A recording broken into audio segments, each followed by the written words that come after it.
Hai, Assalamualaikum. Selamat tengah hari, salam sejahtera. Terima kasih kerana menonton Wanita Hari ini. Untuk hari ini 6 April 2022, hari Rabu. Bersamaan dengan 4 Ramadan. Anda bersama saya, Hawa Rezwana dan juga Fahrin. Selamat meneruskan berpuasa anda. Dan hari ini jam 12.30 hari terus bersama dengan kami.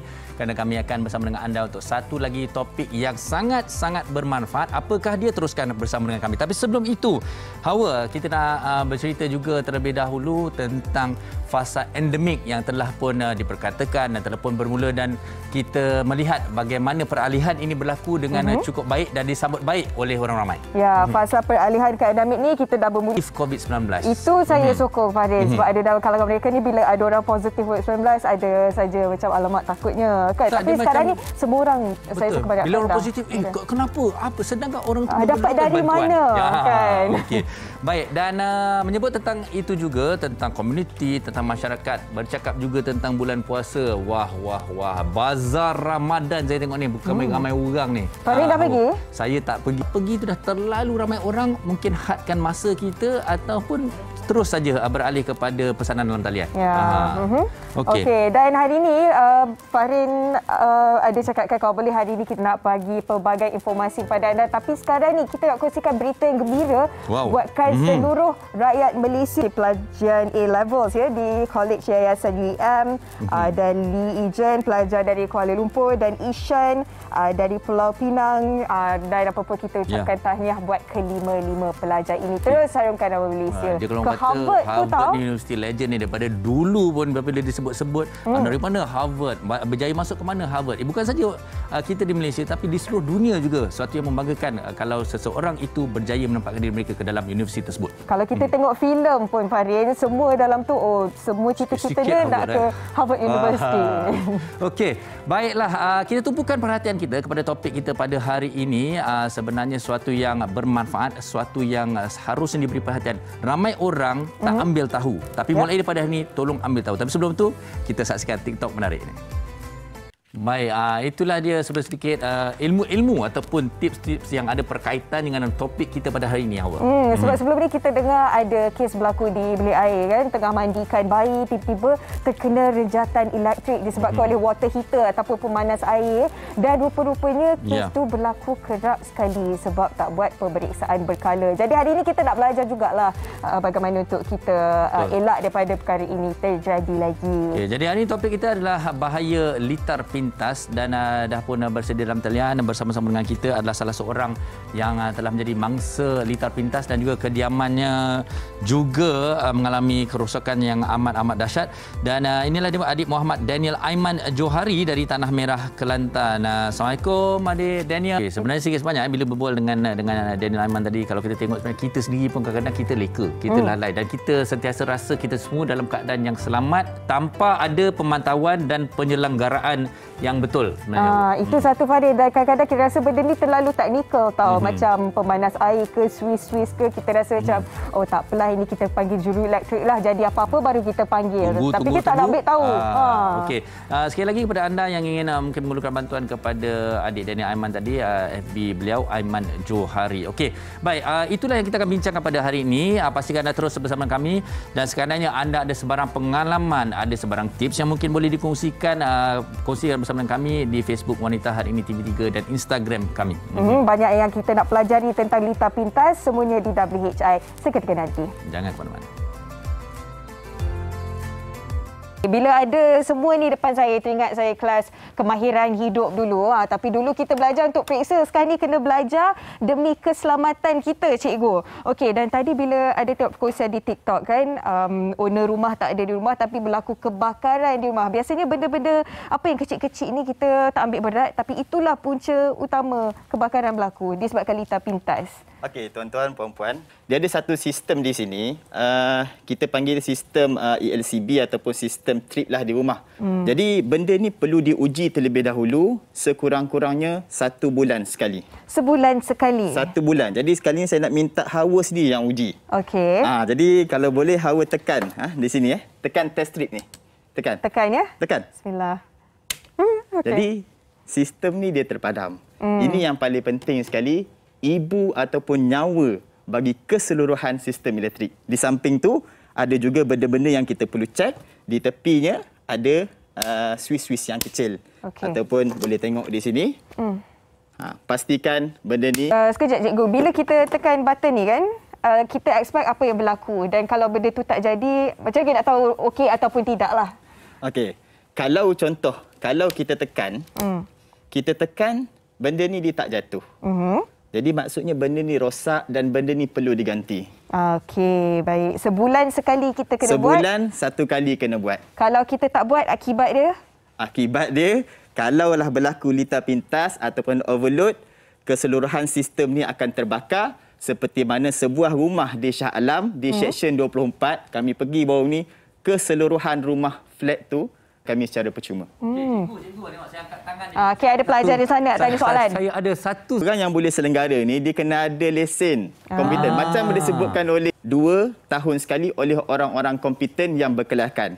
So nasihat saya kepada jabatan-jabatan kerajaan ataupun jabatan-jabatan swasta, jangan kedekut sangat duit untuk nak cek benda ni. Sebab benda ni dia boleh membawa kepada kecelakaan yang besar seperti mana yang telah berlaku di hospital di Johor Bahru. Dan akhirnya membunuh 6 orang di sana. 5 tahun sekali kan? Cikgu, dan biasanya kalau benda-benda kecil ni yang kita tak indah, itu yang sebenarnya buat, sebab ada yang buat suka-suka hati tanpa pengetahuan, itu punca dia kan. Jadi lain-lain lagi, apa antara sebab utama mudah sangat berlaku litar pintas ni? Okey, baik, betul. Itu saya suka pada soalan Hawa tadi sebenarnya, selain daripada pada rakan-rakan atas perkongsian anda. Dan cikgu, antara yang kita bimbang ialah tentang charge telefon, sebab sejujurnya saya setiap malam saya charge telefon, saya charge jam saya, charge laptop saya. Pada waktu malam bila kita bangun barulah kita switch off kan. Tetapi kadang-kadang bila kita pegang kepala charger tu, alamak panasnya dan bahaya ya. Sebenarnya cikgu, kalau boleh kita fahamkanlah, charge ni tak boleh lama-lama ke sebab kita tidur cikgu waktu tu. Okey. Jadi pertamanya saya minta contoh macam saya buat charger ni kan. Saya nasihatkanlah kepada tuan-puan, kalau ada cas barang peralatan elektrik, terutama apabila kita meninggalkan rumah. Mungkin semua kita tak boleh tutup, kecuali kalau kita tutup peti sejuk, habislah kita. Jadi benda-benda yang simple, power bank, kipas, jadi tolong tutup dan pastikan semua peralatan di rumah mempunyai logo SIRIM. Ini sangat penting. Baik. Okay. Jadi kerana ini terjamin dari sudut kualiti, dan insya-Allah kita akan selamat. Termasuklah extension yang kita beli tu kan, tapi betul. Extension pun tak digalakkan untuk kita guna ya. Puan pun cakap tadi kau boleh tak jangan guna banyak-banyak dalam satu masa. Okey, mungkin dengan itu je. Sebenarnya bila saya baca berita baru ni, yang satu pasangan suami isteri yang mati akibat renjatan elektrik dan bilik air, so kita sebagai orang elektrik kita rasa sedih. Jadi tuan-tuan, puan-puan, saya ingatkan di dalam pemanas air kita tu ada satu butang ELB trip. Jadi benda tu juga perlu ditekan sebulan sekali. Terutama yang menawarkan perkhidmatan sewa rumah yang ada selamatnya, kita boleh gunakan rumah tu dengan selamatnya. Tapi kalau kita tekan tak jatuh, berhubunglah dengan mana-mana pendawai elektrik ataupun mungkin boleh dapatkan khidmat nasihat daripada NGO kami sendiri. Okey, sekali lagi cikgu, petik kita nak close up sikit cikgu. Saya tekan lah ya. Silakan. Okey, bismillah. Okey, jadi buat lagi. Sekali lagi. Okey. Dia kena buka dulu. Buka ni ya. Jangan takut. Okey. Saya tekan ya. Okey. Alright. Jadi boleh cuba di rumah masing-masing. Maksudnya ini luluslah. Lulus, maknanya pendawaian ni selamat. Dan kita bimbang juga sebab kalaulah terjadi, na'udzubillah lah, kalau terjadi salah seorang terkena renjatan elektrik melalui air kan, bila kita baca orang yang bantu pun terkena juga. Jadi apa yang sepatutnya dilakukan oleh mereka yang bila dah nampak nak cuba tolong tapi sepatutnya tak boleh, apa yang sepatutnya dilakukan? Ya, kita boleh cerita macam-macam tapi bila orang dalam keadaan yang panik. Contoh paling simple lah, kita balik pada misi banjir di Seri Muda. Semua peralatan elektrik tu berair. Kita kata jangan guna, orang nak guna juga. Jadi kita bagilah nasihat supaya mana gunalah penebat ataupun berhati-hatilah dalam menggunakan peralatan tersebut. Dah lalang cikgu dah cerita pun pengalaman sepanjang bantu mangsa banjir ni kan. Jadi cikgu tengok sejauh mana kesedaran orang ramai terhadap betapa pentingnya kita kena ambil tahu asas tentang elektrik ni. Cikgu. Dia orang ramai ni simple lah, janji ada api. Bila dia pegang prinsip janji ada api, janji on, dia jalan. Rosak baru telefon. Rosak baru telefon, terbakar baru telefon kami. Itu saya pun kita mungkin tahulah apa yang kita nak buat kan. Tapi sekarang kita nak fokus dekat mereka yang ada anak-anak kecil pula. Kalau di rumah tamu-tamu raya nanti ada yang datang berkunjung kan. Apa langkah-langkah keselamatan boleh buat supaya tak terjadi apa-apa yang kita tak nak lah.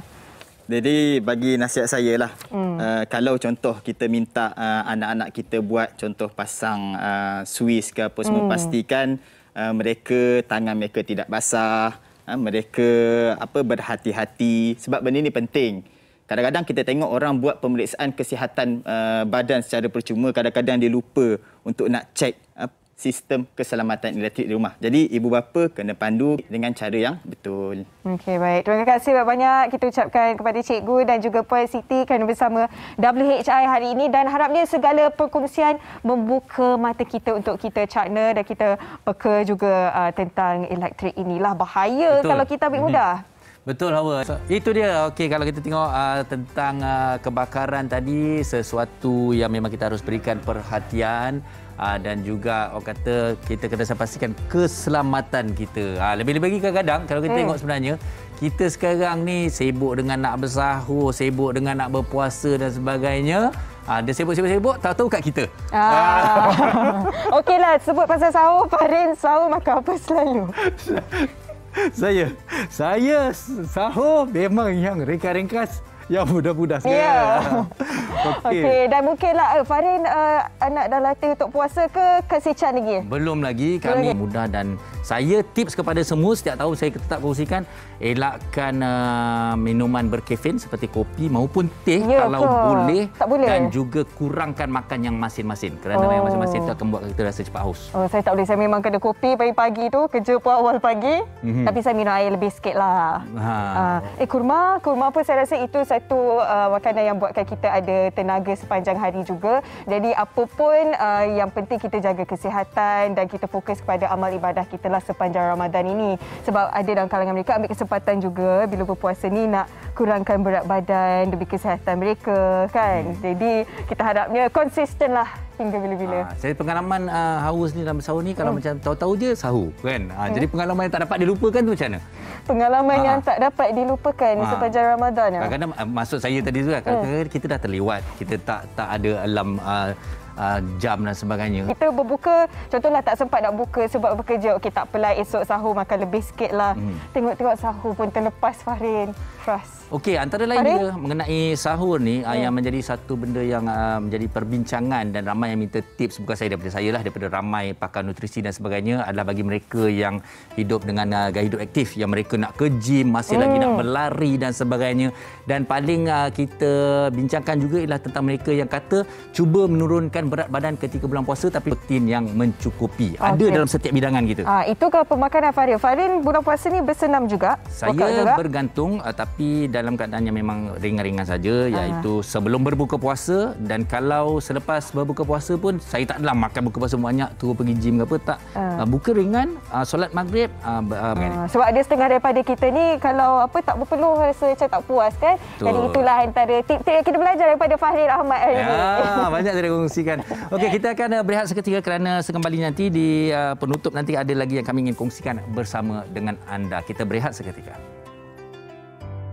Okey, ada banyak hari lagi sehingga 23 April untuk anda hulukan apa jua sumbangan, sebab sebelum ini ramai yang terkesan kan disebabkan oleh banjir, banyak barang-barang keperluan mereka. Dan kalau anda nak maklumat lebih lanjut, hanya ke Instagram kami WHITV3 dan ada nombor telefon yang disediakan di situ. Okey, dan kami pasti ramai juga rakyat Malaysia dan sebagainya. Itu yang paling penting. Jadi tidak terhad kepada barangan saja, tapi mungkin ada kepakaran, mungkin juga lain-lain, boleh ajukan saja kepada kami. Okey. Dan esok kita akan kembali lagi dengan topik kesihatan, penjagaan kesihatan sepanjang bulan Ramadan. Pastinya ada ubat-ubat tertentu yang kita tahu boleh ke ambil sewaktu bulan Ramadan, sebab kita tak adalah ada ubat ni kena ambil 3 kali sehari kan. Jadi bila waktu yang sesuai untuk kita ambil. Tapi sebenarnya saya ada satu teka-teki nak tanya Hawa sebelum untuk teka-teki tentang kesihatan sikit daripada ini dikongsikan oleh penerbit kita In Mahat lah bersama dengan saya. So tanya pada Hawa, kata ataupun kurang sihat untuk dimakan. Kurma ayam. Kurma jenis apa? Kurma ayam. Kurma ayam. kurma lauk dan juga kurma daging. Kurma daging. Jadi jawapan awak adalah betul. Ya. Betul lah. Oh, alhamdulillah. Tengok kata betul. Okey. Saja kita bergurau-gurau menceriakan bulan Ramadan kita di penutup ini. Jadi pastikan anda bersama dengan kami lagi esok untuk terus kita jaga kesihatan dalam bulan Ramadan dan untuk kita pastikan bulan Ramadan ini kita mampu berpuasa dengan baik, dengan sempurna sepanjang hari, Hawa. InsyaAllah. Sekian saja dari saya, Hawa dan juga Fahrin untuk hari ini. Kita jumpa lagi esok jam 12 tengah hari. Jaga diri, selamat berpuasa. Assalamualaikum. Bye. Waktu ibu istri permaisuri.